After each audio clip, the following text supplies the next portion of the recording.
Hello students, today we will read the second chapter of our book Hornbill, and that is We Are Not Afraid to Die If We Can All Be Together, written by Gordon Koch and Ellen East.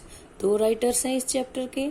ठीक है बेटा, इस chapter का नाम आप सभी इसका meaning समझ ही गए हैं कि भाई हमें डर नहीं लगता मरने से अगर हम सब इकट्ठे हैं तो.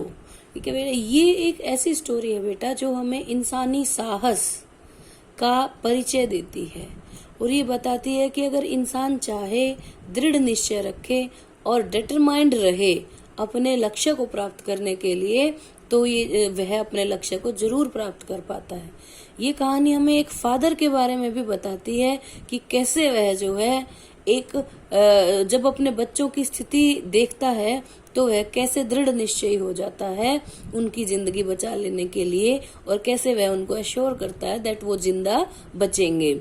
इसके साथ साथ एज अ कैप्टन वह अपनी भूमिका कैसे निभाता है और ऐसे खतरनाक समुद्र से जो है अपनी टीम को और अपने जहाज को कैसे बचा करके ले जाता है. ये सारी चीजें हम इस कहानी में पढ़ेंगे. बहुत ही इंटरेस्टिंग स्टोरी है, थ्रिलिंग है. हमें पढ़ने में बहुत इस इंटरेस्ट लेकर के इस स्टोरी को पढ़ना चाहिए और पढ़ने में बड़ा ही मजा आता है. देखिए बेटा, जो हमारे राइटर हैं वो बहुत ज्यादा विलिंग थे कि भाई वह जो है समुद्री यात्रा के द्वारा जो है दुनिया का चक्कर लगाएं, जैसा कि 200 साल पहले कैप्टन जेम्स कुक ने किया था. ठीक है, तो इसके लिए वह एक लंबी चौड़ी तैयारी करते हैं. हम देखते हैं कि राइटर क्या क्या तैयारी करते हैं अपनी यात्रा को शुरू करने के लिए. The writer steered his round the world voyage in July 1976. Writer ने जो है अपनी जो यात्रा थी वॉयज यानी कि यात्रा शुरू की राउंड द वर्ल्ड, दुनिया के चारों तरफ घूमने की, इन जुलाई 1976 में. His wife Mary, his son John and his daughter Suzanne also accompanied him. तो उनके साथ कौन कौन गए बेटा? उनकी वाइफ मैरी, उनका बेटा जॉन, उनकी डॉटर सुजैन, उन्हें भी उनका साथ दिया. The son was 6 years old and the daughter was 7 years old. बेटा 6 साल का था, बेटी 7 साल की थी. The writer was then a 37-year-old businessman.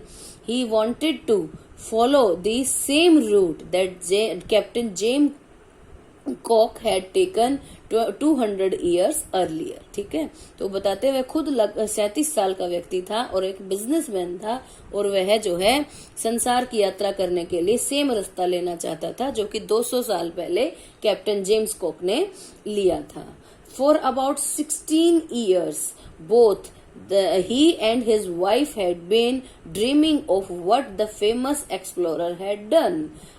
They used to spend all their free time in improving their surfing skills on the British Sea. ठीक है, तो अब जो है ये क्या बताता है राइटर कि भाई उसने और उसकी वाइफ ने 16 साल तक जो है ये सपना देखा कि हम जो है ये यात्रा वैसे ही पूरी कर पाए जैसे फेमस एक्सप्लोरर मतलब खोजकर्ता ने की थी, जेम्स कुक ने की थी. और जो है वो जो है अपना सारा का सारा समय जो है अपनी सर्फिंग स्किल को सुधारने के लिए ब्रिटिश सी में यूज करते थे. They made a huge boat 23 meters long. It was made of wood and weighted 30 tons. याद रखना है आपको कि उन्होंने एक बड़ी बोट बनाई जो कि 23 मीटर लंबी थी और जो है लकड़ी की बनी हुई थी. उसका वेट 30 टन था.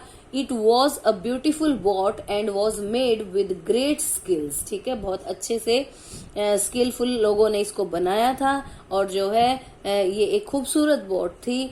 Months were spent in fitting it out. They tested it in the roughest weather they could find. ठीक है, तो अब जो है इसको जो है फिट करने में यानी कि इक्विपमेंट्स एंड लग्जरियस जो आइटम थे वो इसमें फिट करने में इनको जो है कई महीने लग गए और फिर जो है इन्होंने इस बोट को जो है दुनिया के रफेस्ट वेदर यानी कि बुरे से बुरे मौसम जो कि हो सकते थे और जो उनको मिल सकते थे उनमें उसको टेस्ट किया.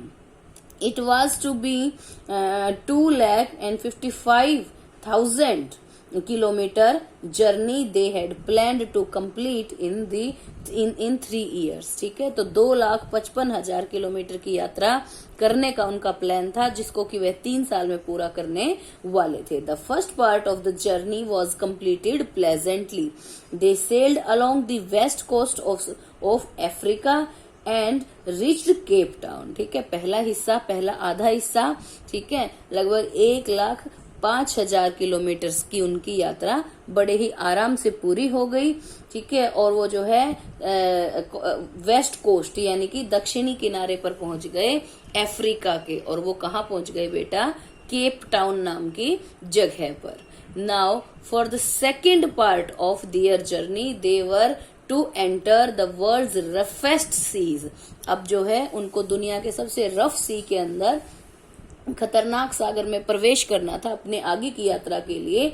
And it was the southern Indian Ocean. Here they took 2 sailors to help them, and one was Larry Wiesel and he was an American, and the other was Herb Sigler, he was Swiss. ठीक है, तो अब जो है मौसम खराब होने वाला था, उनको भी पता था कि सी बहुत रफ है, तो उन्होंने 2 हेल्पर अपनी जहाज पर, अपने बोट पर चढ़ा लिए. और जो पहला था वह था लैरी विजिल, जो कि अमेरिका का नागरिक था और जो है अमेरिकन था. And the second was Herb Sigler, जो कि एक स्विस व्यक्ति था.